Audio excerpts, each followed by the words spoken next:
Good morning, good afternoon, and good evening to all. A warm welcome to all of you joining us for this live webinar for the occasion of the launch of the ICCT report, Blurred Boundaries, Legal, Ethical, and Practical Limits in Detecting and Moderating Terrorist, Illegal, and Implicit Extremist Content Online while respecting freedom of expression. This report was commissioned by the WODC, the Dutch Independent Scientific Research and Documentation Center for the Ministry of Justice and Security, and this was done at the request of the Netherlands National Coordinator on Security and Terrorism, the NCTV. My name is Jesse Six-Dijkstra. I'm a former Member of Parliament and spokesperson on justice and security and digital affairs with a background in AI and cyber threat intelligence, and I will be moderating this webinar. And the topic at hand could not be more relevant. Although the threat of jihadist and far-right terrorism and extremism in the online sphere has been well known and researched for quite some time now, I assume many of the people watching this webinar are also aware of the recent rise of sadistic and nihilistic extremist groups that do not fit the mold of clearly defined, ideologically driven extremism. Well-known examples of such groups being Group 764 and No Lives Matter, groups that coerce young people into committing heinous acts of or acts of self-harm. And recently here in the Netherlands, a 22-year-old member of such a group was arrested and charged with heavy abuse and sextortion. Any and all online channels, be it social media, Telegram groups, encrypted communication, or video game platforms, are deployed by extremist communities in order to recruit new members and to target new potential victims. Although the performance or explicit encouragement of acts of violence and/or sexual abuse is undeniably punishable by law, the technological and international aspects and the scale of these activities in the process of detection and enforcement are complex and time-consuming. And furthermore, the type of online content that poses a relatively new challenge for law and policymakers, law enforcement, and tech companies is the implicitly extremist type, also referred to as borderline content or awful but lawful content, often in the form of internet memes, satirical or humorous posts, or AI-generated images. And whether or not, or how narrow or how broad such abhorrent content should be censored is something that should always be weighed against the fundamental right to freedom of expression. This, of course, also needs to be considered within the current trend of large online platforms moving away from employing human content moderators and instead relying on automated ways of detection. Evidently, this discussion does not merely concern the legal and moral responsibilities of authorities and organizations. No, on the contrary, it affects society as a whole. Parents and schools are known to struggle with how to effectively keep their children out of destructive online echo chambers that tend to function as a pipeline to violent extremism. And this topic is even addressed in popular media, most famously in the relatively recent Netflix series Adolescence. And at a higher level, the persistent spread and mainstream acceptance of extreme online content could erode the democratic rule of law. The Hague Center for Strategic Studies, for instance, warns that extremist online content influences our social and political debate and may in time result in democratic backsliding. The issues at hand are vast, disruptive, and complex. As such, I'm glad that we have found a number of experts within the field of counterterrorism willing to take the time to discuss the ICCT report and the pending issues for practitioners and policymakers, as well as the possible impact of online content moderation on the fundamental right to freedom of expression. So without further ado, I would like to introduce the speakers to you that will participate in today's discussion. First of all, Dr. Bibi van Ginkel. She's a program lead and senior researcher for preventing and countering violent extremism at the International Center of Counterterrorism, the ICCT. Dr. van Ginkel has coordinated the project that has ultimately resulted in the report that we discussed today. Second, Ms. Tanja Mera. She's the program lead and senior researcher of the Rule of Law program at ICCT and co-author of the report. Third, an NCTV spokesperson will reflect on the recommendations in the report, and she is requested to be addressed by a first name Elise. Fourth, Mrs. Arda Gerkens. She's the chair of the ATKM, the Netherlands Authority on Online Terrorist and Child Pornographic Material. And finally, Ms. Marleen Wisniak, Senior Legal Manager at the European Centre for Not-for-Profit Law. Before we continue with the presentations, we would like to point out that this live webinar will be recorded, and the recording will be made available at YouTube at a later time. The webinar will be 2 hours in total. First, we will have an hour and 10 minutes of presentations by our speakers, who will each give their perspective on the topic at hand based on their expertise and their organization's relevant insights. This will then be followed by a 35-minute discussion and a Q&A session. Please use the chat function to pose your questions. The questions will be collected during the presentations, and afterwards, I will ask Yael Boerma of ICCT to post them to the speakers. For efficiency's sake, please don't wait till the very end to type out your questions. And finally, you can find the links to the full report, a Dutch and English executive summary, and 2 spin-off articles in the chat. Now we will start with our main program. Dr. van Ginkel, can I ask you as the first speaker to elaborate on the contents of this report?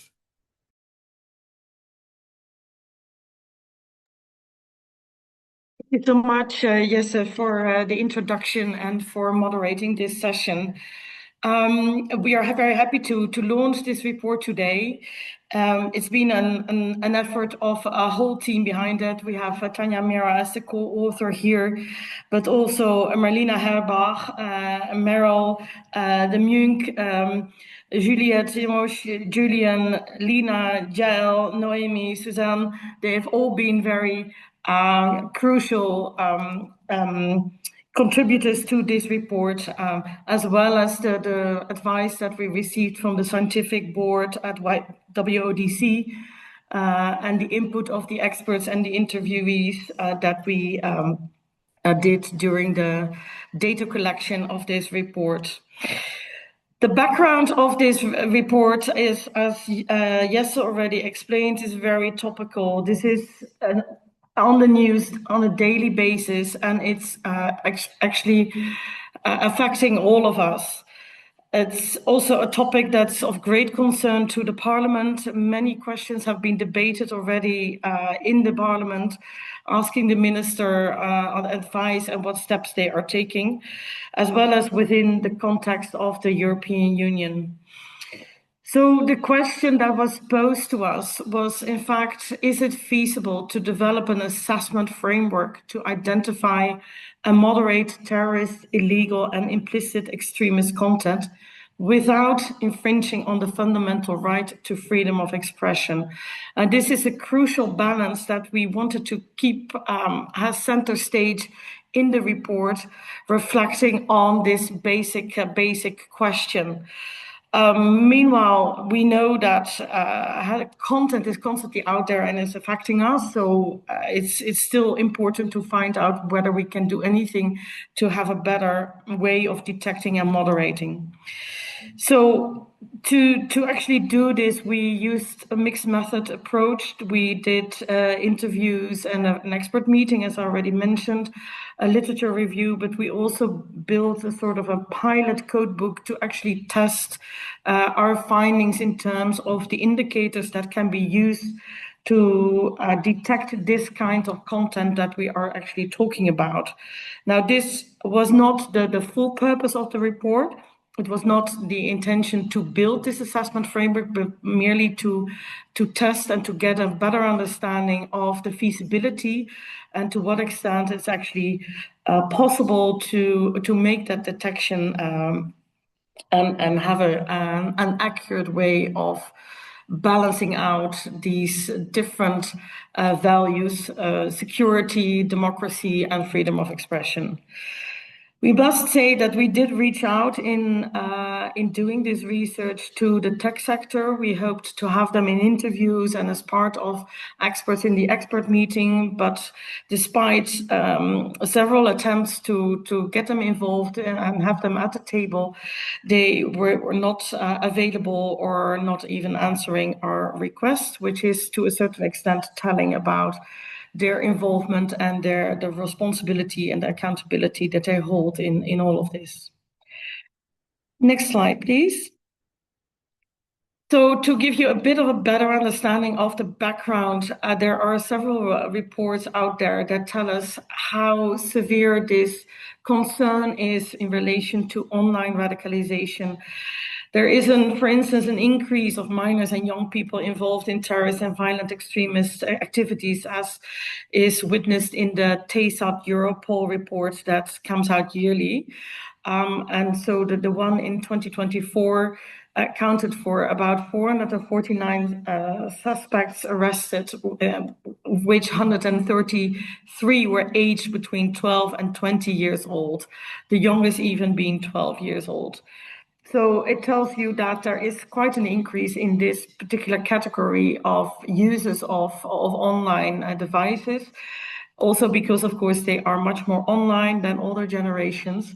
But not only as consumers, they can also be the sort of builders of new content in this respect.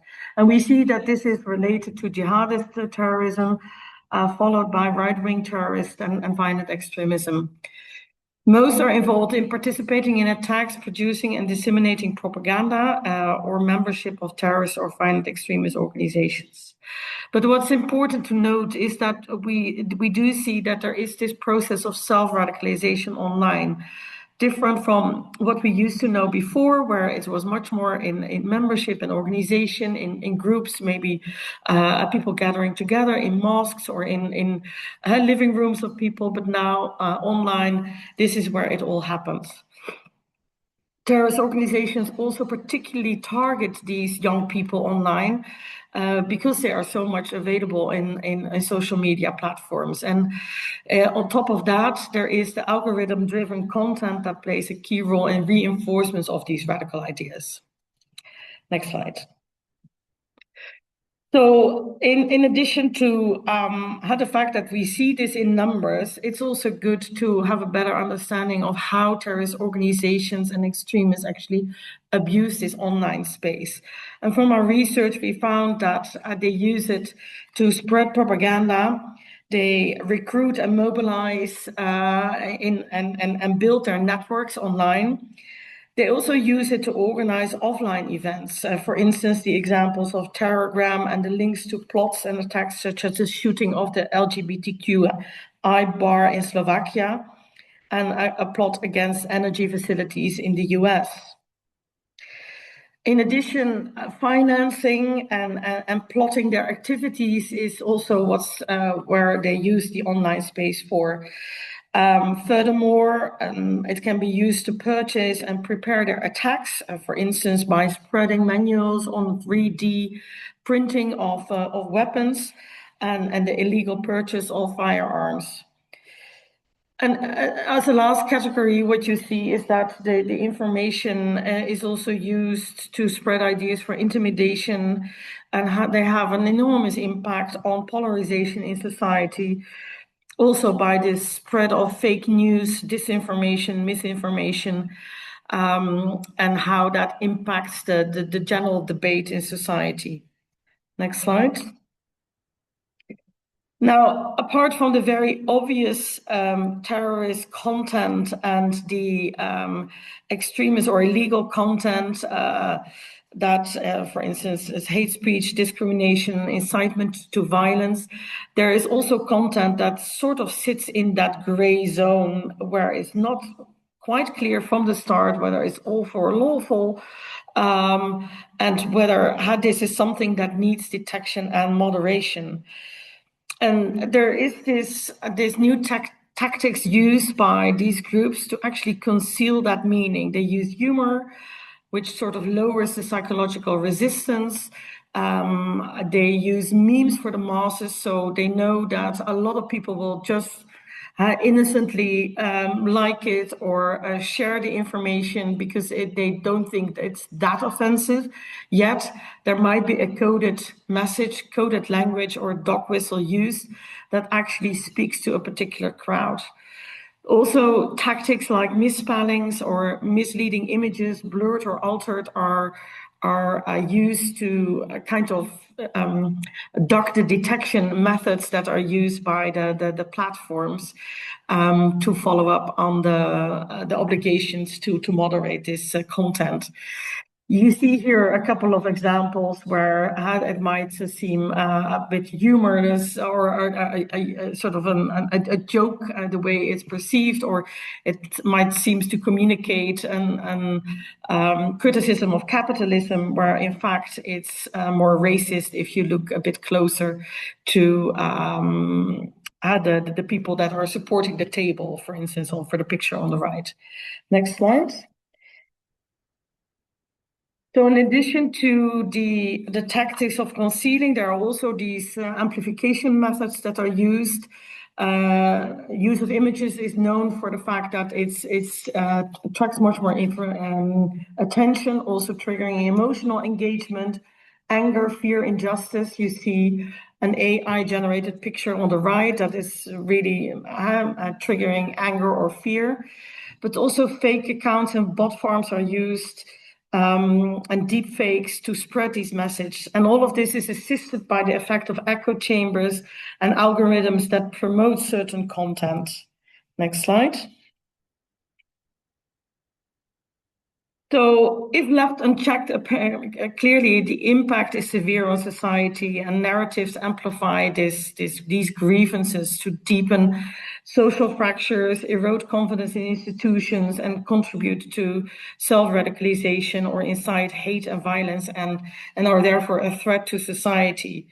It can even normalize the use of violence, and that, of course, is like your worst nightmare. So in order to understand what this is, this particular content in the gray zone, based on this analysis of the literature, to recognize that, we came up with a couple of indicators that help us understand the content in this gray zone. And that means that we would always be looking for aspects that conceal the meaning or are harmful alliances or affiliations. They also look into problematic references to historical or current context. There might be an implicit action trigger, which is really a sort of a call for action, where people understand that it's not just consuming the information, but actually taking some action by radicalizing others or mobilizing others, etc.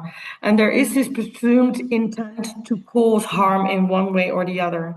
And with all of these indicators, we came up with sub-indicators that helped us understand, going to the content that we found online, to recognize whether or not this kind of content can be recognized as implicit extremist content. I will now hand over to my colleague Tanya, who will talk you through some of the other considerations and the legal aspects of our research.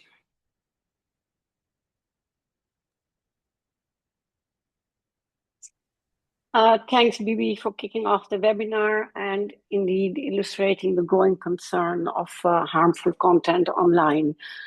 I think, Jesse, you rightly mentioned the risk in particular for youth, also who are often being targeted by the 764 or by the COM network. And at the moment, we only see a rise of youth engaged in jihadi and right-wing extremism activities. But I believe it's just a matter of time, and we will see also in the statistics more cases related to the 764 network.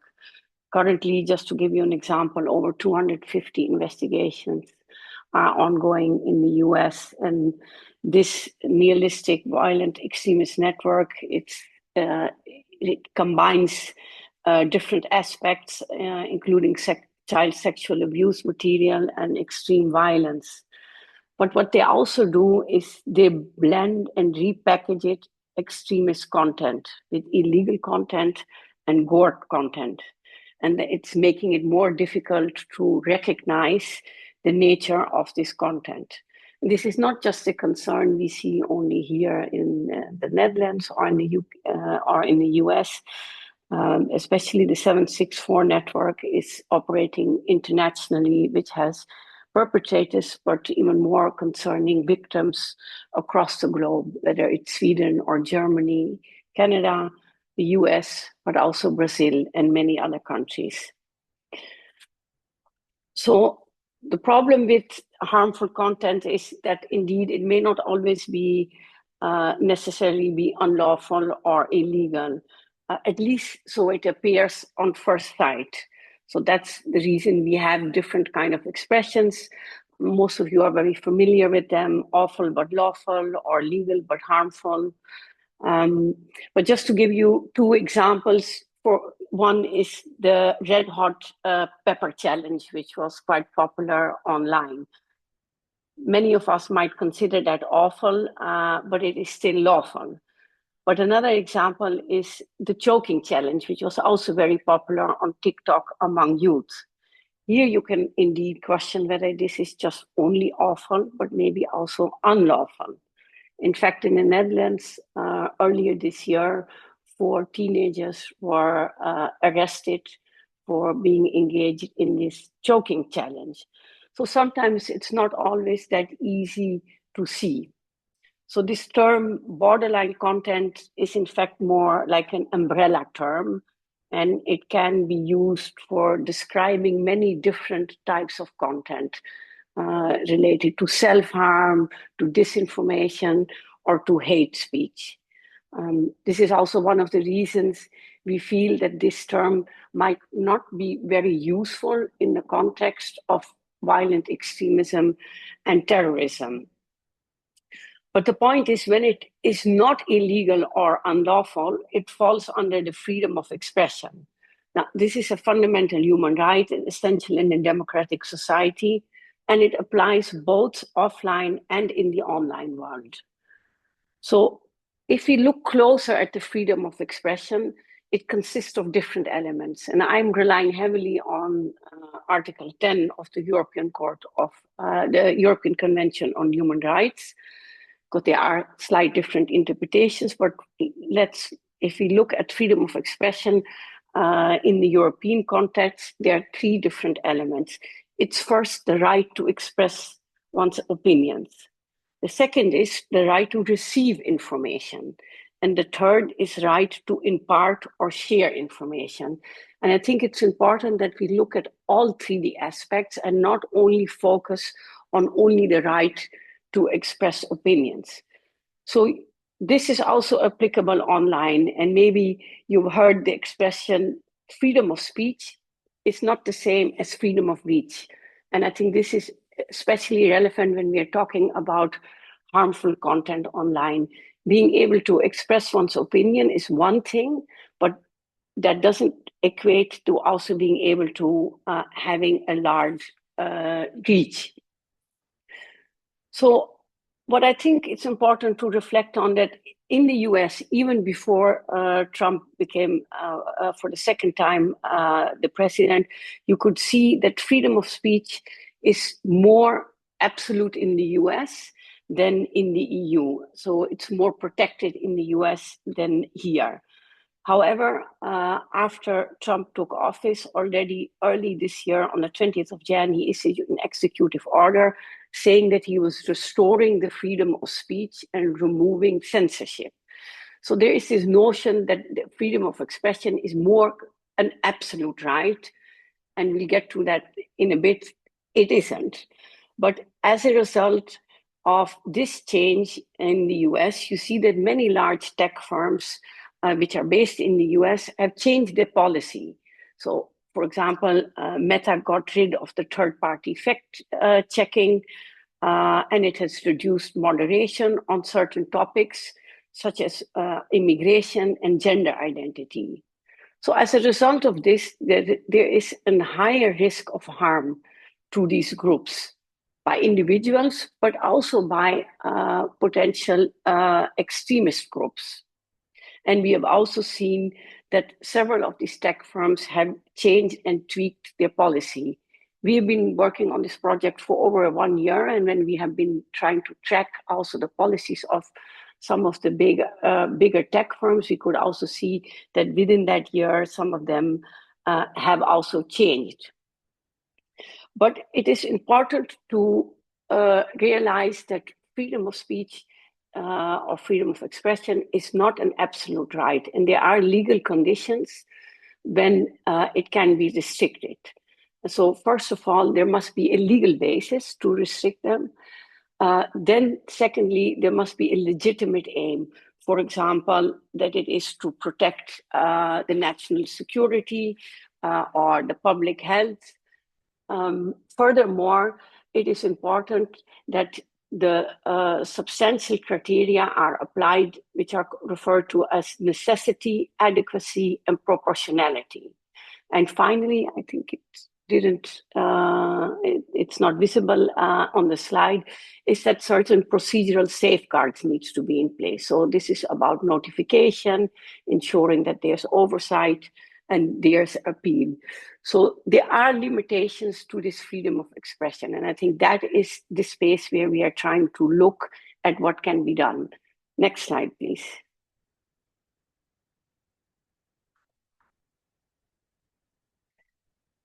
So there is a lot of legal and policy framework either already existing, and there is still a lot also being developed as we speak. In the report, you can find a big overview of all the relevant legislation and policy framework which is applicable mainly in the Netherlands and in the EU. There you do find some clearer definitions, for example, for terrorist content and also for illegal content. So we have used for the report the definition of terrorist content, which derives from the EU regulation from 2021/784. So I'm not going to read them. You can everyone can see them, but you can see that it focuses on certain elements. So this gives us some guidance on what constitutes terrorist content and what constitutes illegal content. However, even though there is in fact a definition available for terrorist content, there is still room and for misinterpretation.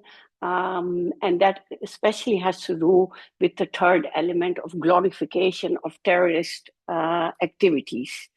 So this is a space, if a broad definition is being used, then this can lead to limiting the freedom of expression. And I think in the wake of the Israel and Hamas war, people who have been supporting Palestine could be seen as supporting terrorism, especially in the UK, following the fact that the Palestinian Action Group has been designated as a terrorist group. Similar discussions could also arise with Antifa. And for those of you who are more familiar with the Dutch context, in the Netherlands, there's a bill on glorification, which has been passed. And over 7,000 responses have been sent in during the internet consultation, which also proves how very difficult it is to draw a line between glorification of terrorist activities and the freedom of expression. Next slide, please. So there is not a definition for what we call the so-called borderline content, and there clearly is a need for a definition. Here we just see an image, and I think there should be a poll. I'm going to be looking at Yael, if he can. Yael, is the poll working? Are people able to? So here's an image which I would like to ask the participants who are there if they could indicate what they see in this image. Is this terrorist content? Is this illegal content? Or is this so-called borderline content? Or does this fall under the freedom of expression? Yael, is the... Yeah, the poll is open right now. Some people have already answered. Okay. I'll give people just a few seconds to fill it in.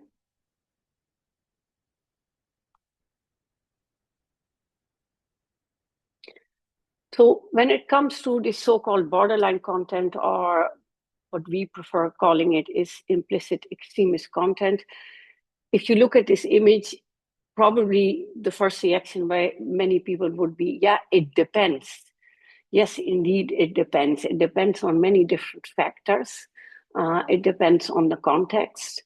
It depends on the creator or the user. It depends on who's the consumer or like the receiver. But it also depends on the content. Are you able to share what people have voted? Yeah. I'm not able to share it, but I can share you the percentages. You can read it out loud, that's fine. Yeah. 28% of people thought it was terrorist content. 3% of people thought it was illegal content. 48% of people thought it was implicit extremist content, and another 23% of people thought it was lawful content. So very broad range of answers.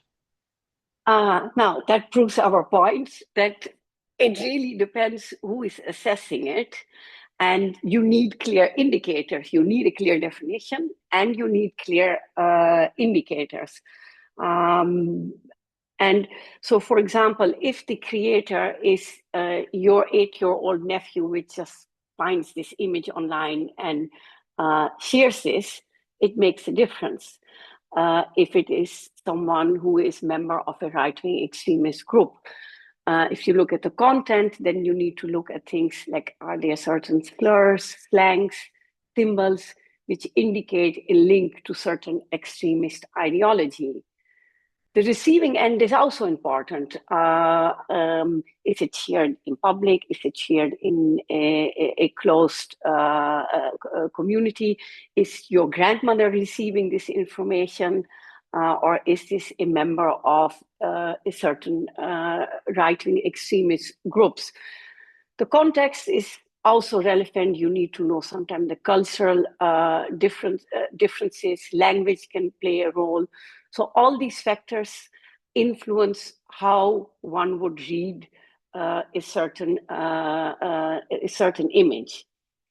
So we had opted, after doing a lot of reading and a lot of thinking and a lot of brainstorming amongst the team, that what would help us to also assess whether we could develop such a framework is to have a clear definition. So we came up with the definition implicit extremist content. We are not pretending this is ideal, but we think it helps us to get one step closer in distinguishing between content that does actually fall under the freedom of expression and content that is actually harmful and that needs to be regulated. So extremism refers to the fact that the content disseminates exclusionary and hateful narratives that may contribute to radicalization towards terrorism and extremism. Implicit refers to the fact that the meaning is concealed. And this is some of the examples were given by Bibi already earlier, but it's also important that this is done intentionally. If it is done accidentally, like the 8-year-old nephew, which sees an image of a washing machine and thinks it's funny and he sends it through, it's not intentional. So it's intentionally the aim to disguise the illegality, the unlawfulness, or the harmfulness of the content. And then harmful refers to the fact that the content could cause not just any harm, but serious harm to an individual, a group of people, institutions, or to the democratic legal order that is not protected under international human rights law. Let's go on to the next slide. Bibi, can you I forgot to look at the time. How many minutes do I have? Because then I know if I have to move on a little bit quicker. You're actually out of time already. Nothing new there. So then I know I can go a bit quicker on this. So what we have done is we developed this code book. We had identified two events, and we had collected over 300 of posts, and we tried to test them on the basis of this definition and the indicators that Bibi mentioned earlier.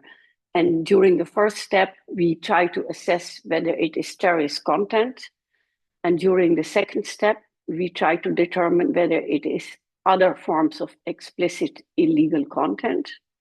And then during the third step, we are going to try to identify whether it's implicit extremist content and whether it would be harmful and unlawful, or harmful but lawful, but would fall in the latter case under the freedom of expression. And there's a loop back again to reassess the post or the information if we would conclude that it is harmful and unlawful. You can find more information in our report, how we have done the coding of these posts and also the intercoding of this post and what the results are of this code book. Next slide, please. So as Bibi already mentioned earlier, so in addition to the definition, we have also identified certain indicators to recognize this implicit extremist content. And we tested this. So we developed these indicators prior to identifying the two events and the posts to see if we are able to code them accordingly. So these are the concealment of the meaning, harmful alliances or affiliations, or problematic references to historical or current events, implicit action triggers, and finally, the presumed intent to cause harm. So these were the indicators we have used, and we have broken them down in each case by having some examples. Next slide, please. So, and this is the final slide before I'll hand over to the next speaker. If we zoom in at the role of the hosting service providers, I think it's important to maybe flag here that the term borderline content is also being used by hosting service providers, but they use it differently, and it is often used to indicate that it is content that may be in violation of their community guidelines. So that is, and those community guidelines do not necessarily strictly focus on protecting the freedom of expression. So we believe by using the word borderline content in the context of violent extremism is not useful. That's why we have preferred of using the term implicit extremist content. I think which we can have a discussion also later during the Q&A is, and that's a discussion we have also had internally, what is the role of hosting service providers in upholding human rights? I mean, they have the ability to amplify content and to shape the public debate in many ways. And from that point of view, there is an obligation also for hosting service providers to uphold human rights. And we believe that when it comes to dealing with implicit extremist content, that it would be important to have a combination of automated and human detection, because as the example we just showed you, it is very much dependent on the context, and it cannot be fully detected only through automated systems. So what we would need is also more transparency in the type of moderation decisions that are being taken. And the moderation should be more human rights compliant. And in particular, it should be more proportionate. So you can sometimes give a warning, or in the most extreme example, you can remove content or shut down an account. So there needs to be more proportionality in the content moderation. And we also there's a need for more oversight and appeal once content is being removed. So I think I leave it at this for now. I'm sure we can later on still have more questions and discussions on the different aspects. Thank you, Tanya. Bibi, do you have any additional things to say regarding the recommendations that you make in your report. I think we are skipping through a couple.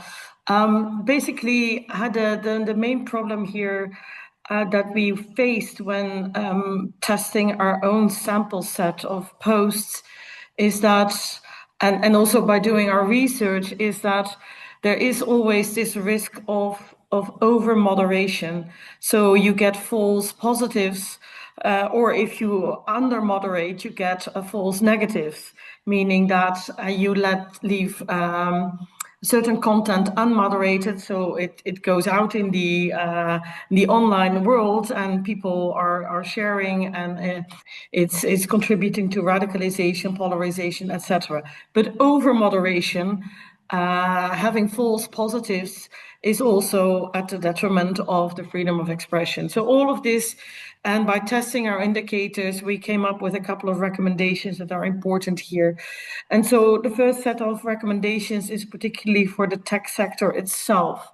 They can very much improve by having clearer definitions and clearer information about the thresholds which they hold in moderating the content that they see passing on their platforms.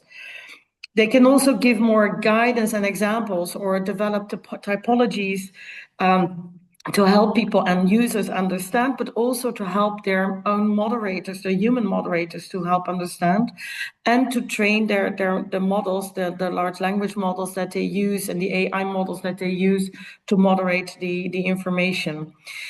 Furthermore, because as Tanya explained, and the example that we did with the little poll already illustrated, there is always this subjectivity in the way that we see certain information. So a 4 eyes principle is key in moving forward in this, particularly when it comes to context, or humor, or satire, which is so specific to a certain community or country, or whatever is going on in the news.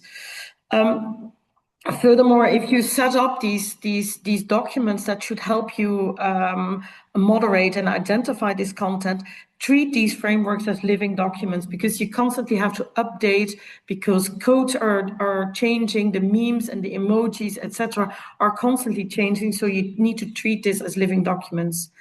Furthermore, as Tanya already said, it's absolutely a requirement to have a combination of both AI and human systems for detection and moderation. You cannot leave it only to the machines to understand the context, humor, satire, etc. And this we really need to be able to protect freedom of expression. Improving transparency and appeal, as Tanya mentioned, is also clearly very important. Next slide. The final two, we also gave a set of recommendations. I'm not even mentioning all of them, but some of the recommendations to policymakers. And first of all, as we explained, we found the term borderline not very useful, particularly because we need to be able to link to a legal context, to a law that actually gives us a standing to be able, in the first place, to limit the freedom of expression. If that legal basis is not there, then it's impossible. Borderline is too broad of a context.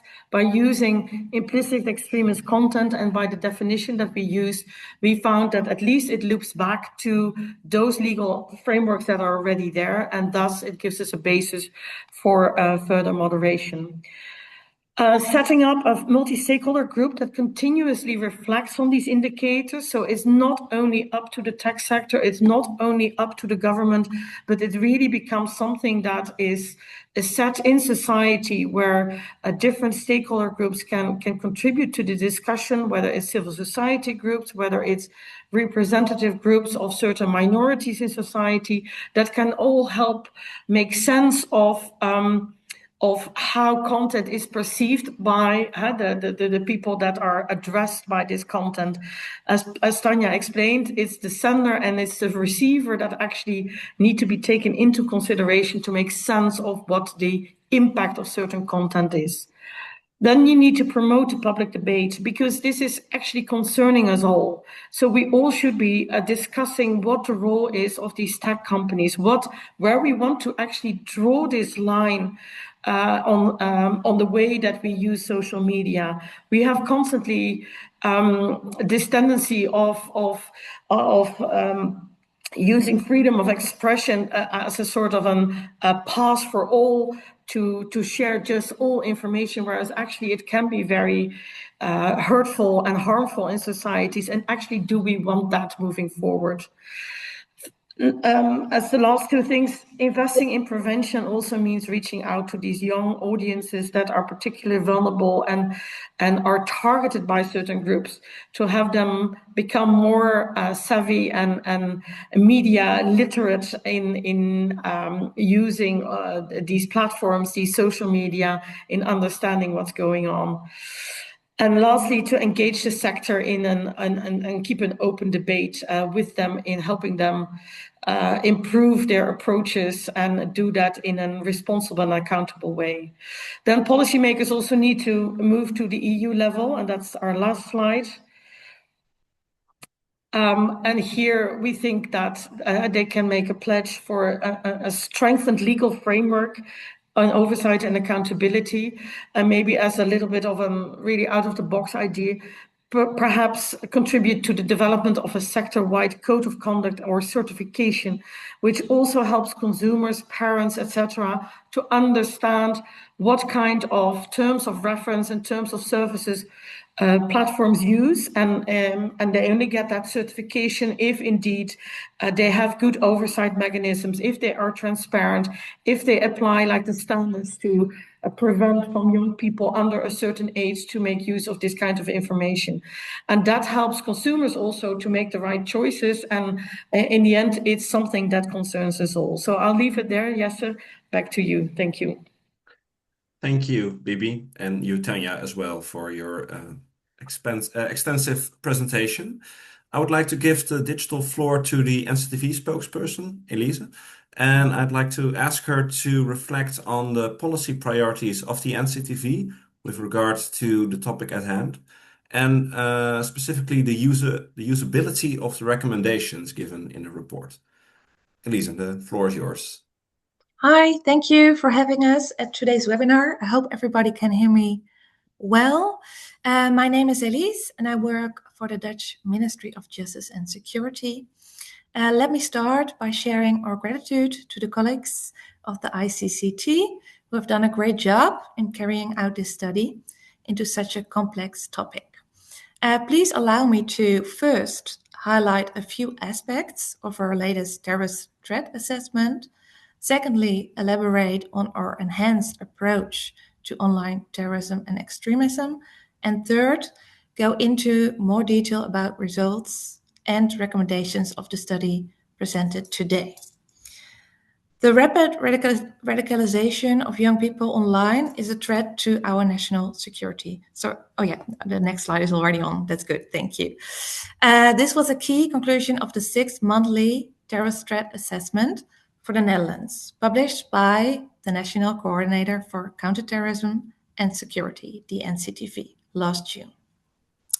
The terrorist threat level remains at level 4, substantial, and this indicates that there is a real chance of an attack in the Netherlands.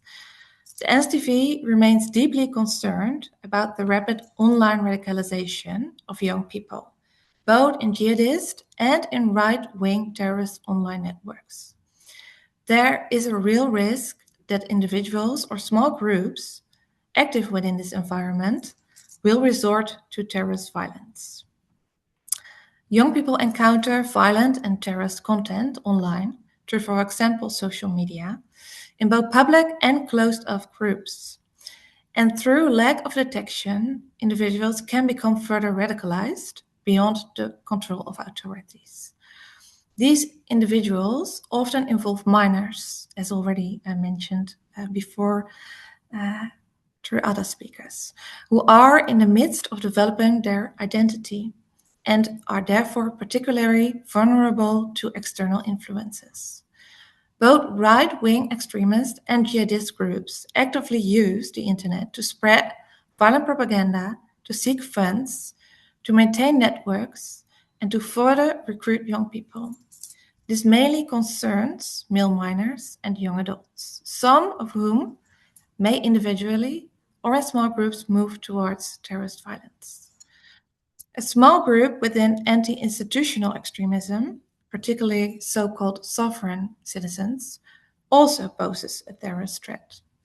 In recent years, several individuals have been arrested for preparing violence with a terrorist motive.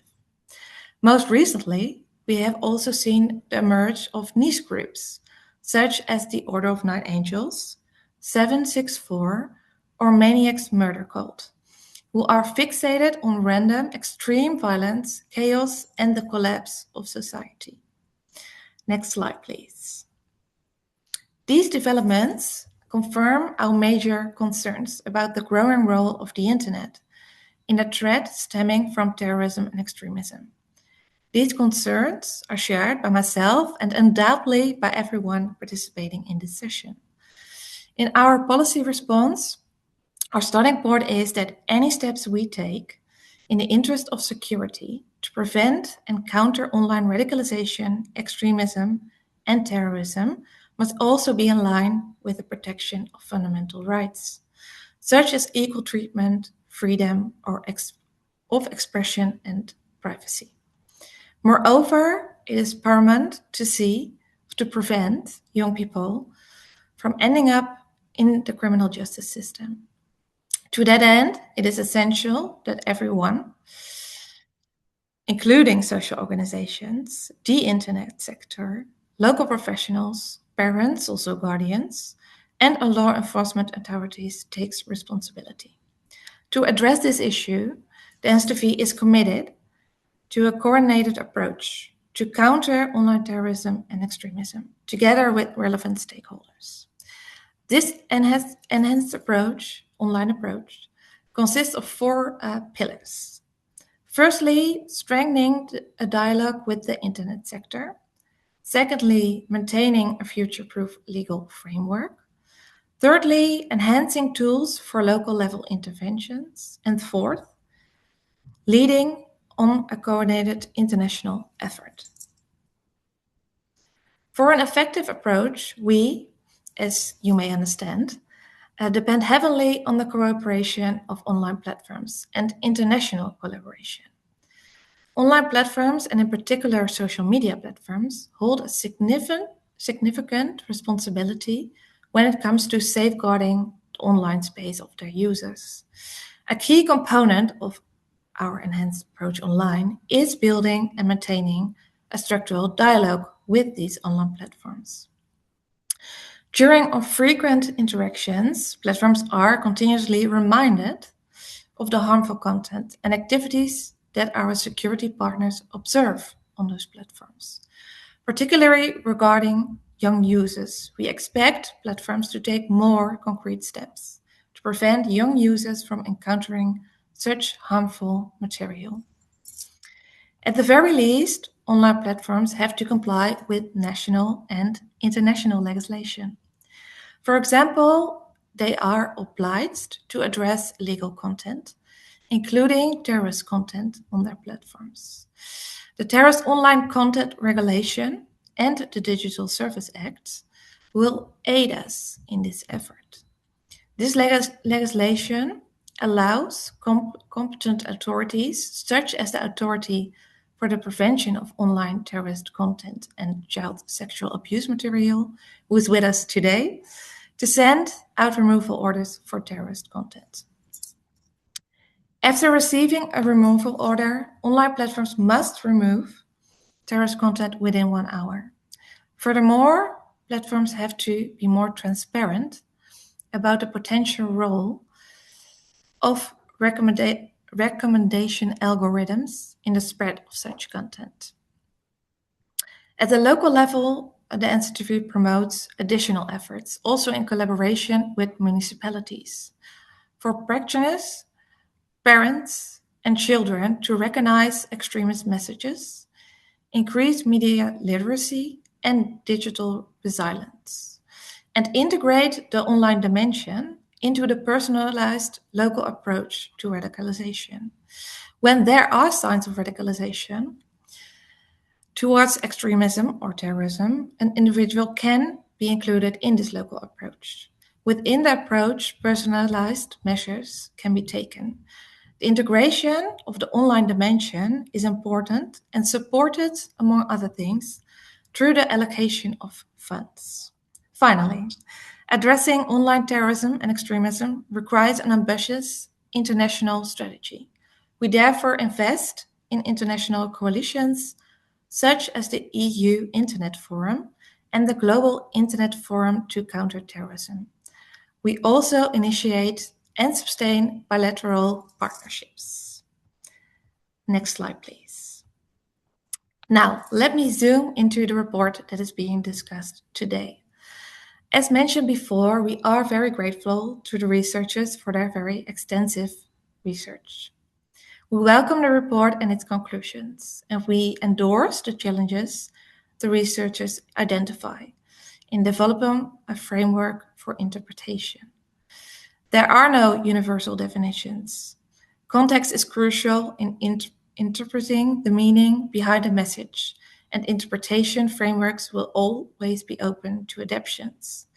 Therefore, we acknowledge the conclusion that at this moment, creating a universal and reliable framework for interpreting implicit extremist content is not feasible.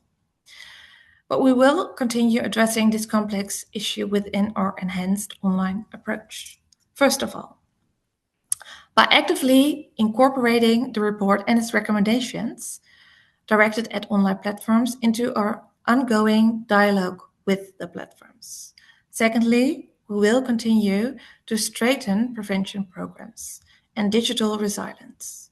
Several educational programs are already available, and these can be more broadly developed to enhance the online resilience and media literacy of young people in particular. Thirdly, the researchers advocate for enhanced European cooperation, for example, by developing a code of conduct together with online platforms. We acknowledge that international cooperation is a very important instrument in combating online extremism and terrorism, as I mentioned before. And we take the development of a code of conduct into serious consideration. The NCTV will continue to make every effort to address online extremism and terrorism. Attention must also be paid to the possible risk stemming from the spread of harmful borderline content, as this type of content can contribute to the online radicalization process, the normalization of extremist ideologies, and the undermining of our democratic values and institutions. Safeguarding fundamental rights, such as freedom of expression, is at the core of our efforts in this regard.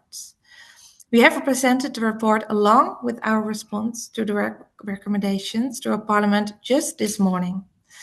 So this is going to be my contribution to today's webinar. Thank you for your attention, and I wish you a fruitful discussion during the Q&A section later on in this webinar.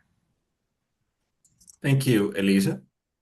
I would now like to give the floor to Mrs. Arda Gerkens from the ATKM, and maybe she can elaborate on the role of the ATKM and oversight bodies in general with regards to the content that is discussed today.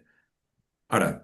Yes, thank you very much, Jesse, for giving me the floor, and good afternoon, everybody. I hope you're still a bit awake after all these long talks. I think I do have a slide. If it's there, maybe you could, yeah. Let me explain a little bit on our organization, the Authority of the Prevention of Online Terrorist Content and Child Sex Abuse Material.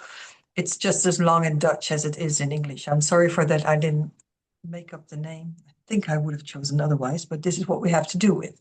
So this is an independent administrative body which is established under the Ministry of Justice and Security.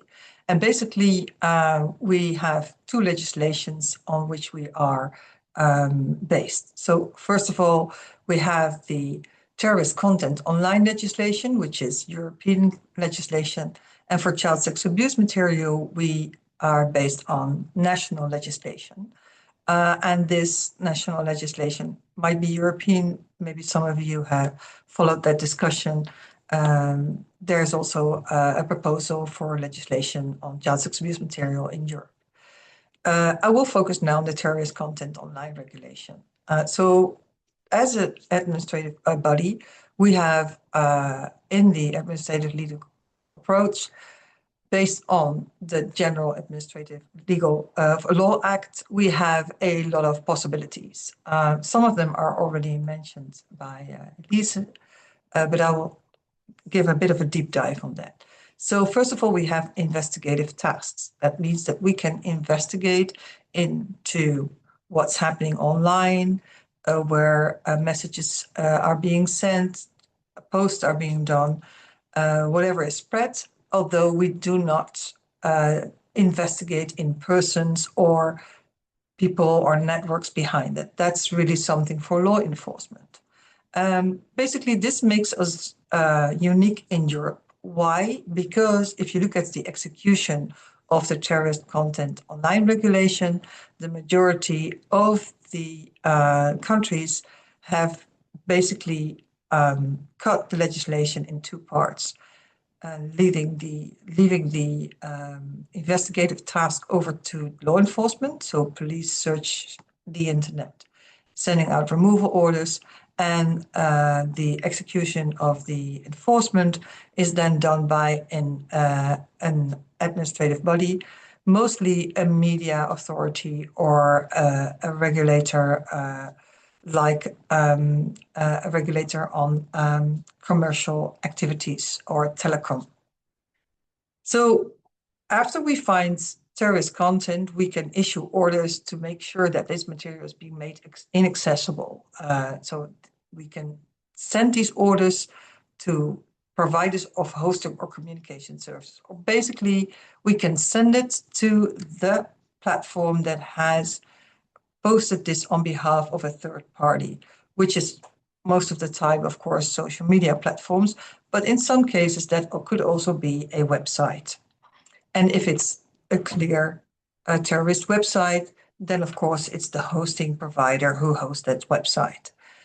That's all we can do at the terrorist content online. Unfortunately, we don't have the possibility, if this platform doesn't react, to step up, which we can do with child sex abuse material.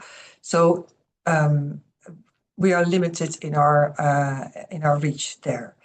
But if they don't react on taking down that material, we can then give them penalties. We can force them with an administrative fine, and we can also publish the sanctions that we are giving, which is a bit of a naming and shaming. So we do have quite some tools to kind of push them to comply, which is working, I think, because for so far we've seen in the whole of Europe that platforms are reacting quite good to what we're doing. About 98% of the removal orders are being executed within the hour. As Elisa said, the material is being made inaccessible or taken down. So it means the legislation is very effective. But besides of having this administrative law tools, we can also have the research on trends. We can look at bad actors. We can also share information with the police, public prosecution services, and sometimes intelligence services. And partially they can share with us. So we can, when we really see threats that needs to be addressed, make sure that there's proper action being taken on that. And for us, it's very important to have that cooperation with the sector, because like also the NCTV stipulated, we need to do this together and keep the conversation going, because just to have this administrative body would not be enough. So this is quite a positive story, because as you can see, we have all these kinds of organizations all throughout of Europe, because it's a European legislation.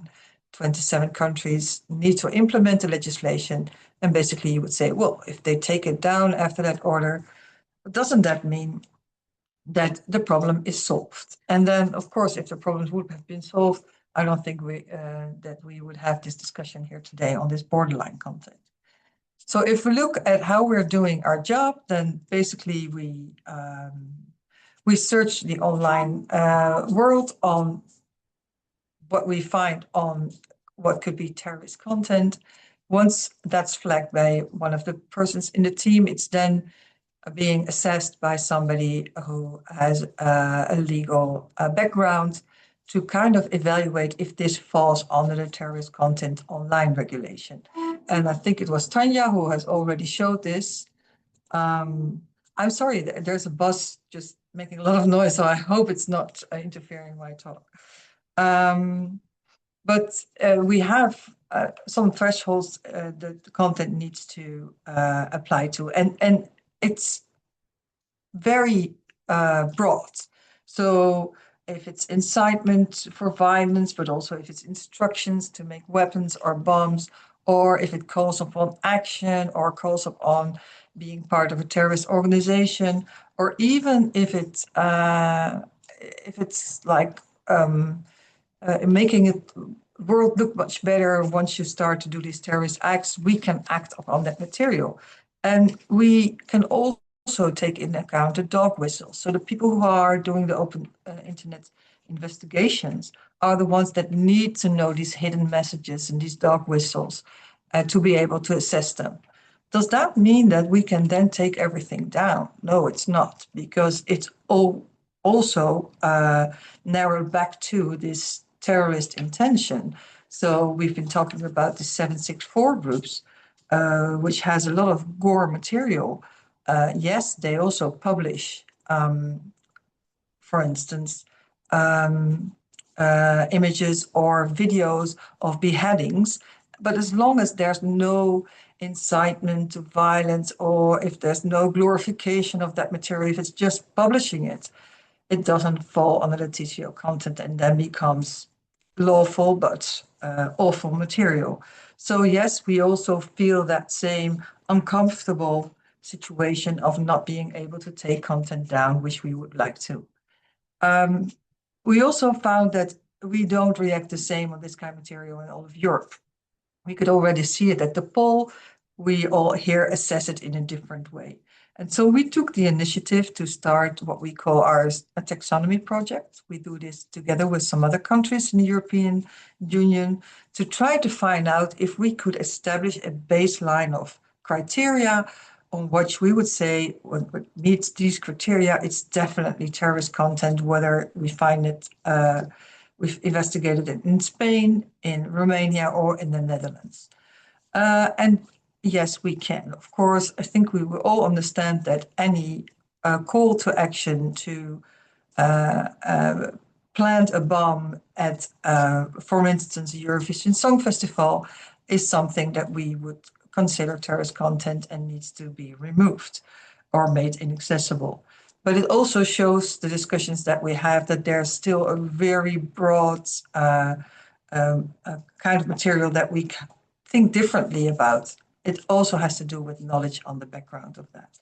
So for this, I think it's important to keep this cooperation going and within the EU, which is very important, and keep that conversations with each other and have discussions and reports like this so we can sharpen our minds and brains and make sure that we have the same way of acting on or executing the legislation. But not only within Europe, we need to have that cooperation. There's been a very big growth of more authorities or commissioners all throughout the world even. Yes, in Europe, also under the Digital Service Act, but we can see the same things happening in Australia, Korea, South Africa, just to name a few. And I'm happy to say that we're a member of the Global Online Safety Regulators Network. And it's very interesting to see how platforms react differently in different countries to different administrative bodies. So for us as authorities, it's also very important to share those experiences to make sure that they understand that they have to, that we talk to each other, that they cannot tell A to one authority and B to the other one. I think my time's up. The last thing I would like to stipulate is I think it's very important to work together with industry and the sector, like I said, and I think ICCT can play a very important role in there. And I hope that in coming years, they will strengthen their position as well so they can step up. Thank you very much. All right. Arda, thank you very much. Just a quick reminder to all people watching, don't forget to send in questions for the Q&A session afterwards so that we can discuss any and all questions that you may have. Then finally, for this part of the conversation, I would like to welcome Marlina Wisniak, and she's going to talk about the civil society perspective of this matter. Marlina. Hi, everyone. Can you hear me? See me? All right. We can hear you and see you. Great. Thank you. Yeah, it's always fun to be the last to go after a long presentation. So I hope everyone is still, some extent, present. But just wanted to say thank you so much for ICCT for inviting me to speak today on this wonderful panel, and also for inviting me previously to provide comments and input to the report. Before I go into my more, I'd say, normative or nerdy presentation, I just wanted to also give a shout out to ICCT for the really nuanced perspectives. I will say, as a human rights lawyer, it's rare to work with organizations working on CT and really have this balanced approach. So just very grateful, at least on behalf of the European Center for Nonprofit Law, my organization, and the presentations we've heard today from the various members really were extremely balanced. And I think that's really important to note, because I speak in a lot of panels with governments or other international agencies, or even think tanks on CT, and it is not the same level of balance and contextualization. So it gives me a lot of hope, actually, to see these kind of reports. That said, I will, play the civil society card and challenge us a little bit to go a little bit further. There will be the discussion afterwards, so we can have a more, I'd say, direct conversation there. But one thing to note is that overall, we are very much living in a context of shrinking civic space. I work at a European organization, but I live and am based in San Francisco.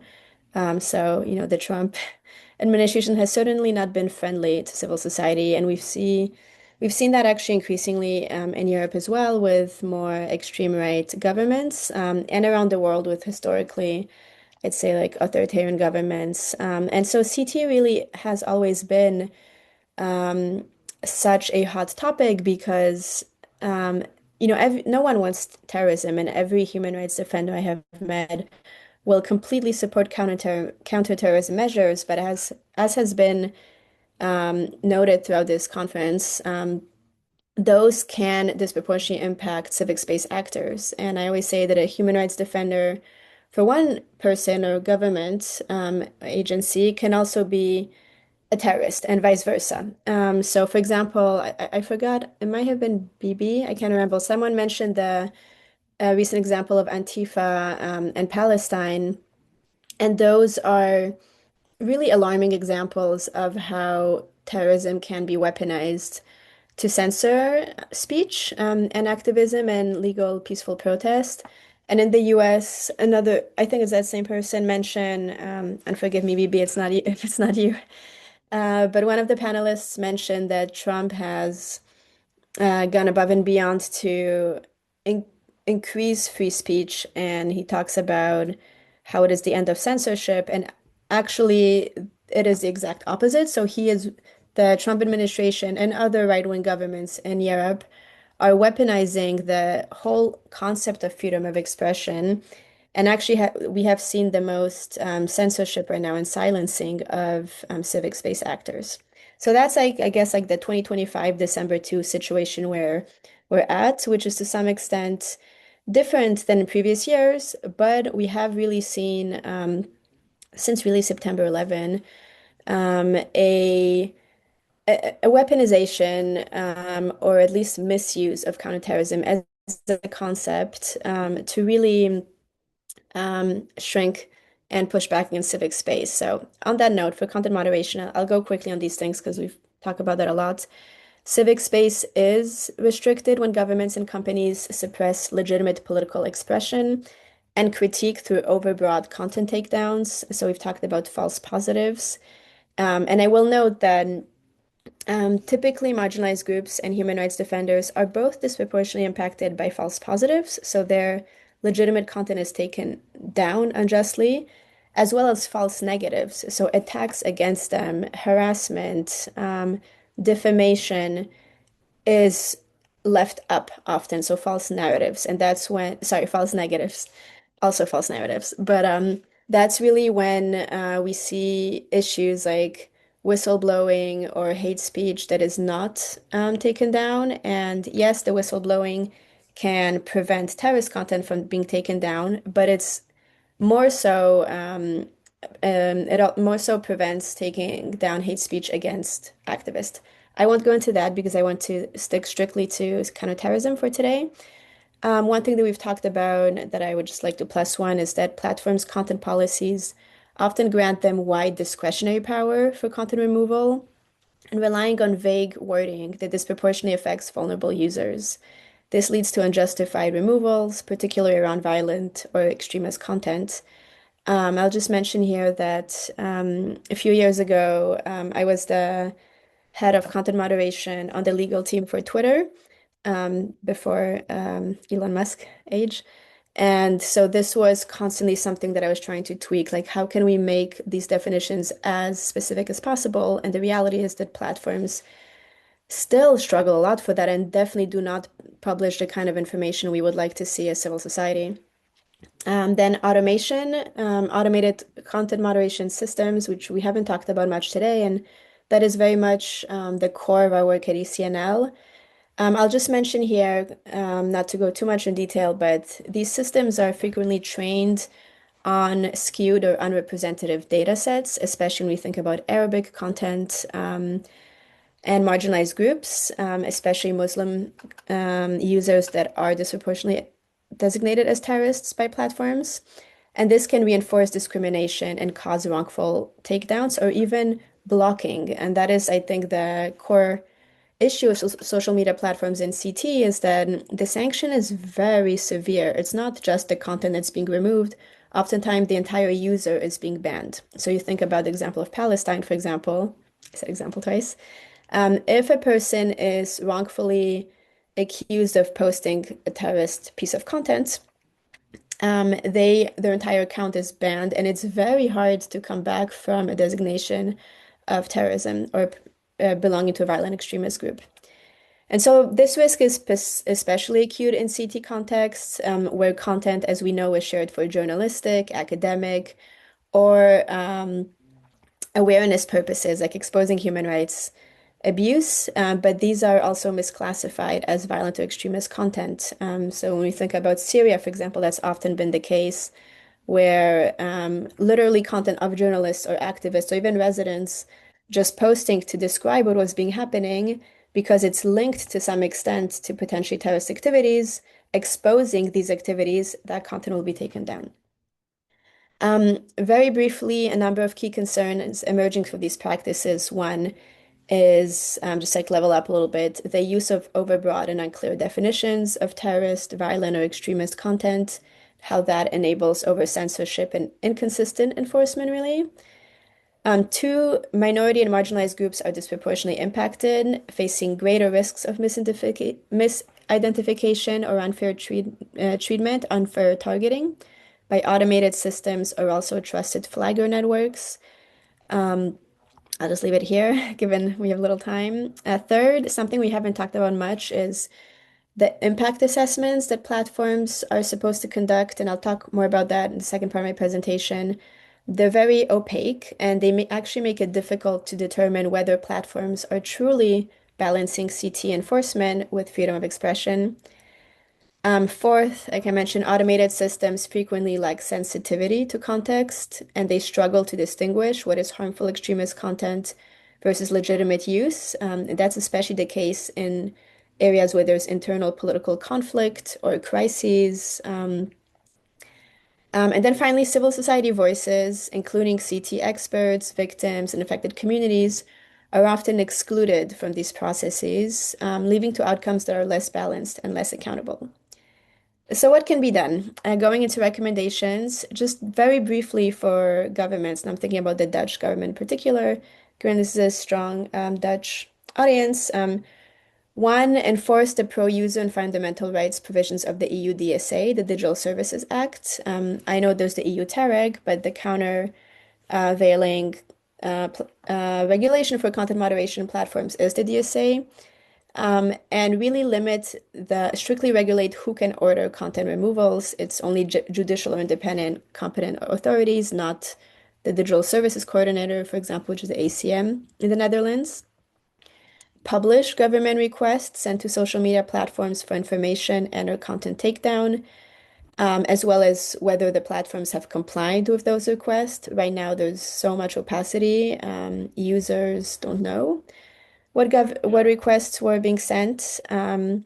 Disclosed existence of databases of quote-unquote suspicious terrorists and extremist individuals or groups. Disclose with whom these databases are shared and who creates these databases, including private sector actors. Again, there's so much opacity right now, and we mostly know through investigative reporting or some kind of leaks. And finally, and this was mentioned today, so I just want to thank folks who mentioned that involving civil society, counterterrorism scholars, human rights activists, and affected communities, especially those who speak Arabic or are racialized groups or religious minorities, in the policy-making process is very much encouraged. And then before I close, I think I have a few minutes left, what are the recommendations we'd give to platforms? Those are very much in line with the United Nations Guiding Principles for Business and Human Rights.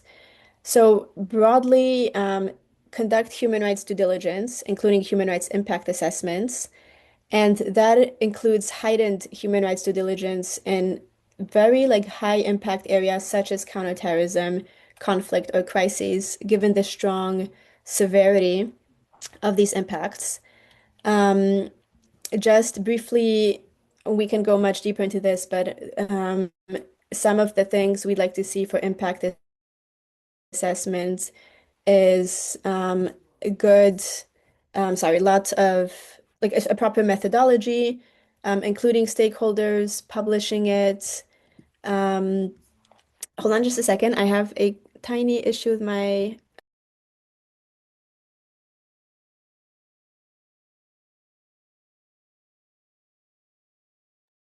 Can you hear me all right?